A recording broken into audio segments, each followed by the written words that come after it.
አላህ በኃያልነቱ ላይ ድክመት የሌለበት፣ በህያውነቱ ላይ ሞት የሌለበት፣ በአንድነቱ ላይ ሁለትነትና ሶስትነት የሌለበት፣ በአምላክነቱ ላይ ሰው የሌለበት አንድ አምላክ ነው።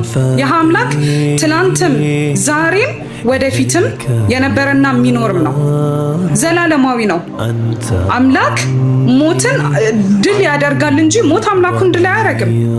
እንዴ ወገኖች እያስተነተናችሁ እያሰባችሁ እንጂ እንዴት አምላክን ምድርና ሰማይን ዩኒቨርስን ያለምንም ነገር ያለምንም አጋዥ ያቆመውን አምላክ ሞተ እንዴት ትሉናላችሁ? ሞት አምላክን ድል አደረገው እንዴት ትሉናላችሁ? ተፈጣሪ በፈጣሪው ላይ ድል አደረገ ብላችሁ እንዴት ነው የምትነግሩ? በጣም it was weird እኮ ከባድ ነገር ነው አይደለ እንዴ? ምድርና ሰማይን የፈጠረው አንዱ አምላክ ትመጡና ከሴት ማህፀን ተወለደ ትሉናላችሁ። ጌታዬ ጥራት ይገባክ። እንዴት ሆኖ አምላክ ከሴት ማህፀን ፈልቅቆ ወጣ ብላችሁ ትሉናላችሁ? ትላንት ያልነበረ ያልሆነ ኢየሱስ መንገድም ህይወትም ነው። ናም አላልንም፣ እኛ አይደለም ብለን አላልንም። ሁሉም ነብያቶች መንገድ ናቸው።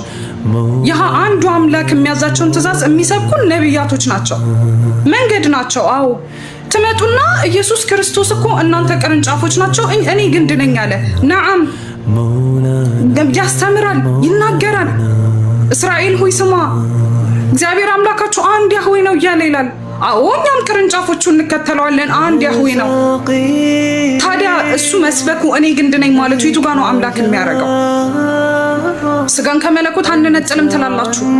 ሲሰቀል ግን የተሰቀለው መለኮት ሳይሆን ስጋ ነው ትሉናላችሁ። ተራበኩ ብለን ስንላችሁ አይ የተራበው ስጋ ነው እንጂ መለኮት አይደለም ትሉናላችሁ። አረ እንደው ኢየሱስ እኮ እንቅልፍ ወስዶት ነበር ነው የተኛውማ በሰውነቱ እንጂ በአምላክነቱ አይደለም ትሉናላችሁ።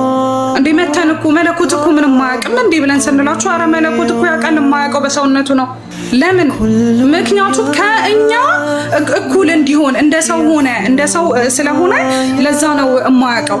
ያ ጀማዓት الخير እንደምትናገሩትን አስቡ እንጂ እንደ ሰው ከሆነ it means ከሴት ማህፀን ወጣ፣ ጥርስ አልነበረውም፣ ጥርስ ይወጣለታል።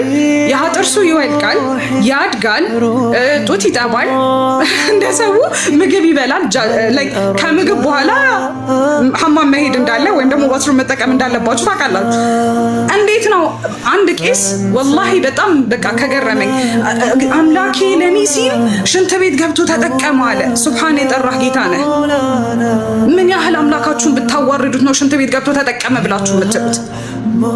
እንዴ ያ ጀማዓ ይሄ እኮ ውርደት ነው። ወላሂ ብታውቁት በጣም የሚከብድ ውርደት ነው። ምድርና ሰማይን የፈጠረው ያ ብቸኛው ኃያሉ አምላክ ሽንት ቤት ገብቶ ተጠቀመ ማለት በጣም ውርደት ነው። የምትናገሩትን ነገር እወቁ። we didn't say anything። መጽሐፍ ቅዱሱ ኢየሱስ አምላክ ነው አላለም። ኢየሱስ ጌታ ነው፣ ኢየሱስ ጌታ ነው፣ ኢየሱስ ጌታ ነው። ጌትነቱ የተደረገ ጌታ ነው። አምላክ አይልም። ኢየሱስ ክርስቶስ አምላክ ብላችሁ ለምን አልተጠቀማችሁለትም? ለምን ጌታ ነው ትሉናላችሁ? ጌትነቱ የተደረገ ጌትነት ነው። ይህ እናንተ የሰቀላችሁትን እግዚአብሔር ጌታም ክርስቶስም አደረገው። አዎ አድርጎታል። ሙሴን በፈርዖን ላይ ጌታ አድርጎታል። ፈርዖን ራሱ ለህዝቦቹ ጌታ ነበረ፣ አብርሃምም እንደዚሁ። ታዲያ ይህ ከሆነ ስንት ስላሴዎች ሆነ? 4 5 ልታርጓቸው ነው በጌትነት ከነበረ። ከዛ ሲመጡና ደግሞ ከእግዚአብሔር ጋር መተካካትን አልወለደም። በእግዚአብሔር መልክ ትላላችሁ እንዴ? የአብርሃም ቤት እኮ እንደ እግዚአብሔር መልክ አምላክ ይሆናል። የማን ቤት? የአብርሃም ቤት እንደ እግዚአብሔር መልክ አምላክ ይሆናል ተብሏል። እህሳ በሉና አምጡልንና የአብርሃምንን ቤት አምላክ ነው በሉና እንደ አምላክነት ከሆነማ ለዛውም በግልጽ ቃል ዘካርያስ 12 ላይ እንደ እግዚአብሔር መልክ አምላክ ይሆናል። የማን ቤት? የአብርሃም ቤት። ታዲያ የአብርሃም ቤት አምላክ ነው እንዴ? ያ ጀማዓ እኛ እየተናገረን ያለ ነው ይህ ህይወትና ሞት ነው፣ ድህነት ነው። በቃ ህይወታችሁን አድኑ። ቁሙ አንፉሰኩም ወአህሊኩም النار وقودها الناس والحجارة ነው። ነፍሶቻችሁን መቀጣጠያው እሳትና ድንጋይ ከሆነችው አድኑ ነው እያለን ያለ ነው። አንፉሰኩም መጀመሪያ ነፍሶቻችሁን አድኑ፣ ከዛ ቤተሰቦቻችሁን ታድናላችሁ። እንዴ የዘላለም ላይ ጀሃነም መኖርን ፍሯት እንጂ ይቺ ዱንያ ማለት እኮ መሸጋገሪያ አይደለኝ እንጂ ዘላለም የምንኖርባት አይደለችም። ራሳችሁን አድኑ፣ መጽሐፍ ቅዱሳችሁን አንብቡ። መጽሐፍ ቅዱስ